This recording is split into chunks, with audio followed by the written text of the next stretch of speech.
profesora y compañeros, en esta oportunidad nos ha tocado exponer el tema esquizofrenia. A continuación vamos a exponer la definición. Bueno, la esquizofrenia es un diagnóstico psiquiátrico el cual podemos observar en los pacientes con esquizofrenia que tienen alteraciones no normales.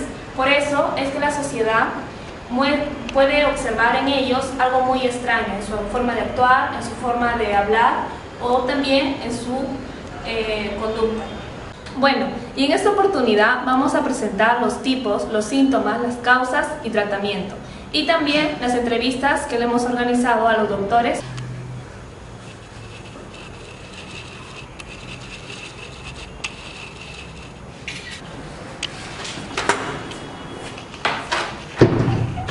Si antes hemos visto lo que es la definición de esquizofrenia, ahora vamos a tocar los puntos de los síntomas de la esquizofrenia, que son dos, los positivos y los negativos. En el área del positivo, de los síntomas positivos, tenemos las alucinaciones, tenemos las ideas delirantes, los trastornos de personalidad y de percepción, de autopercepción. También existen los síntomas negativos, los cuales muestran en el paciente la falta de energía, no tienen ese entusiasmo normal para hacer las cosas. Y también el trastorno de emocional, quiere decir que ellos no tienen la capacidad de sentir placer o de experimentar emociones. También se vuelven antisociales porque se excluyen de su familia, de sus amigos y mayormente quieren estar solos. Bueno, ahora vamos a ver lo que son las causas de la esquizofrenia. En las causas de la esquizofrenia tenemos tres factores. El primer factor es el factor psicosocial. Tenemos también factores ambientales y también tenemos los factores genéticos. En los factores psicosociales tenemos más que todo lo que es la urbanización, la inmigración y también tenemos traumas psicológicos. El trauma psicológico viene a ser más que todo en el estrés, cuando una persona ya se siente demasiado estresada, demasiado ofuscada por alguna situación. Bueno, ahora vamos a hablar sobre los factores ambientales. En los factores ambientales tenemos la exposición temprana a ciertas infecciones. También tenemos, más que todo en lo que es el embarazo, la desnutrición de la madre durante el embarazo, mejor dicho, o sea, la falta de alimentación, todo eso. También tenemos los problemas en el momento del parto. Y en los factores genéticos tenemos lo que es la herencia, la familia de primer grado y también tenemos lo que son los genes. En el tratamiento de la esquizofrenia tienen que incluir un enfoque biológico, psicológico y social. Como primera elección estratégica para este tratamiento de la esquizofrenia es el tratamiento farmacológico.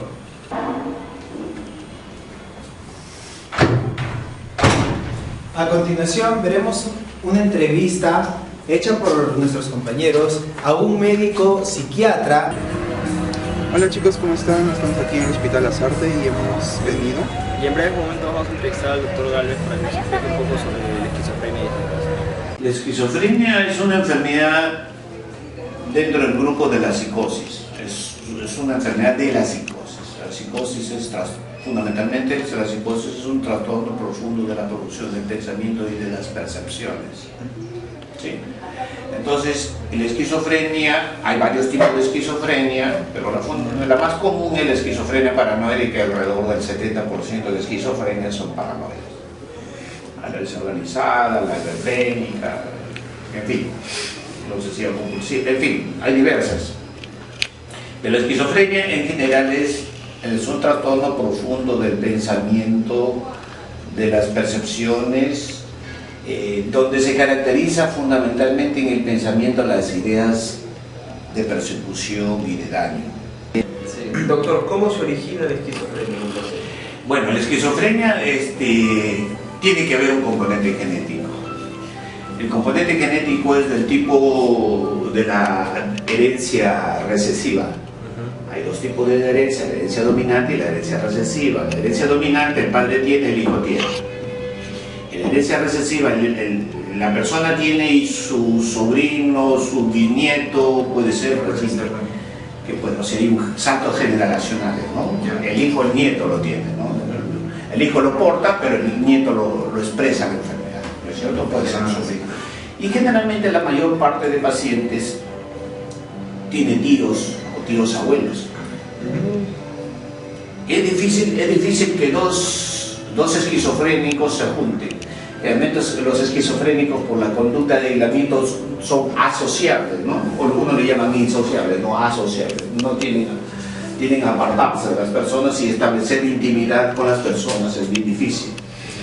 Entonces, claro, los menos afectados son los que pueden tener relaciones, pueden mantener relaciones sociales y enamorarse o tener pareja, ¿no? Pero inclusive en las actividades íntimas en los esquizofrénicos es difícil. Entonces la genética puede hacer que el paciente tenga antecedentes que generalmente las familias no lo dicen, lo ocultan. Eso se llama estigma social. Esa es la genética es un aspecto. El otro aspecto es el ambiente donde se cría. Puede ser un ambiente nocivo, disfuncional, agresivo, de ausencia, de rechazos. El paciente se aísla, se encierra más y la genética aumenta. Porque hay muchos que tienen, como los padres, un padre puede tener y el hijo tiene el gen, pero si tiene un medio adecuado no va a desarrollar la enfermedad. No desarrolla. Es un medio protector, estimulante, no afectivo, interesado en él, entonces la enfermedad no se manifiesta. Entonces, si necesita un ambiente protector, entonces, pero el paciente puede sí tener hijos, puede relacionarse, tener hijos, y recién el nieto puede empezar. Y es raro que claro, generalmente los esquizofrénicos muy pocos se reproducen. Entonces es por eso que recién se plantea que como uno puede llevar el gen, puede tener hijos, pero recién el hijo, el nieto es el que va a llevar todo. Pero por el abuelo del paciente. O sea, a veces no se sabe de dónde proviene. Porque lo ocultan. Generalmente, a veces si son una familia migrante, peor todavía. Viajan allá y dejan toda la historia afuera. Dicen, no, yo me trabajé, yo estuve en el campo, no había nada, mentira, hay uno ahí que está oculto. O está deambulando por ahí, ¿no? Entonces, ¿cómo podríamos averiguar o saber que uno de nuestros familiares o amigos así es esquizofrénico? ¿Cuáles son los primeros síntomas que...? Los primeros síntomas que empiezan a tenerse son el aislamiento social, el retraimiento, o sea, evitar las relaciones sociales, vienen los familiares, está un momento y se va, ¿no es cierto? Se oculta en su cuarto, ahí viene gente diferente, amistades, o viene alguien a visitar a la familia, él es el que se mete en su cuarto, generalmente evita relaciones sociales, de grupos, de personas. El paciente generalmente cada vez va reduciendo su círculo de amistades. A medida que avanza la enfermedad del paciente, porque desconfía de todos. Y él no puede entrar en relaciones íntimas, de confianza, de expresar cosas de ellos, es bien difícil mostrar su mundo y aceptarlo de los demás, porque si quiere aceptar a los demás, alguien quieren hacer algo, ¿no? Quieren hacerme algo, o se están refiriendo a mí sobre algo, ¿no? Esas son sus ideas de desconfianza, ¿no? De referencia, ¿no? Que siempre también es así. Entonces, esos son los primeros síntomas. Después, comportamientos sui generis, a veces empiezan a hablar solos, a reírse solos, pero generalmente aislados. Generalmente aislados. Ya después vienen las ideas constantes de desconfianza, de celos, de atribuciones que los otros van a hacer, escuchar atribuirle a los otros que hablan mal de él, ¿no? Entonces es por eso que ellos justifican su aislamiento. Entonces, y las alucinaciones auditivas y visuales comienzan a ver cosas que el resto no ve, escuchar lo que el resto no escucha. Entonces, y ellos lo toman como ciertas, ¿sabes? Una de las características de las alucinaciones de los pensamientos es que ellos no pueden ser modificados sus ideas, o sea, tú no lo puedes convencer que sus ideas están mal, que no existen. No tanto que están mal, porque estar mal significa una calificación, solamente que no existe, pero nunca lo vas a convencer, porque son ellos los que perciben por sí mismos. Si dentro de ellos mismos sale esa percepción auditiva o visual que llamamos alucinación. Si sale de ellos mismos, ellos lo creen, lo que ellos producen, o sea, lo que ellos producen. Entonces, pero son ellos solamente los que observan, son ellos los que perciben. No lo puedes conocer, son sus ideas que el otro, el vecino, el amigo, el primo, alguien que le dijo que le va a hacer, piensa que le va a hacer daño, peor. Y puede llegar a atacar cuando las cosas ya son tan intensas para él y las alucinaciones lo agobian, entonces la oración puede atacar. La rehabilitación para el paciente. Bien. Entonces, ¿cuál es el elemento más importante en el trastorno genético? El trastorno genético se expresa en una alteración de la dopamina cerebral. La dopamina es el neurotransmisor, la sustancia química que produce el cerebro, que nos conecta con la realidad. Y nuestra realidad interior con la realidad exterior. Entonces, como la dopamina está alterada, está aumentada, ¿qué tenemos que hacer? Con la medicación, regular la dopamina. Si regulamos la dopamina, el paciente deja de alucinar, de escuchar voces, de ver cosas que no existen, ideas de daño, de persecución, y comienza nuevamente a normalizarse, ¿no? A equilibrar su mente con relación a los demás y con el ambiente, ¿no? Entonces, es la dopamina la que se busca restablecer con los medicamentos, ¿no? Claro, hay dos tipos de síntomas, los síntomas positivos, los síntomas negativos. Los síntomas positivos son la agitación psicomotriz, los pensamientos de daño, las alucinaciones, la inquietud motora, los síntomas negativos, que son los más difíciles de manejar porque tienen una explicación normal. Entonces, esos son más difíciles de manejar. Ahora sí se pueden manejar ya, porque hay medicamentos que actúan tanto sobre síntomas positivos como síntomas negativos. Son los medicamentos de nueva generación o de segunda generación, porque los que antes actuaban solamente sobre síntomas positivos, alucinaciones, ideas de daño, persecución y eso, inquietud motora, todas esas cosas, pero el aislamiento quedaba. Ahora actúan sobre los dos. Y aquí viene entonces mi pregunta: después de ser rehabilitado, ¿puede volver a decaer en la enfermedad? Claro, eso sí, la reactivación de los cuadros, claro, la enfermedad paranoide es crónica, es para toda la vida. Entonces, volver otra vez al cuadro, sí, generalmente porque dejan la medicación.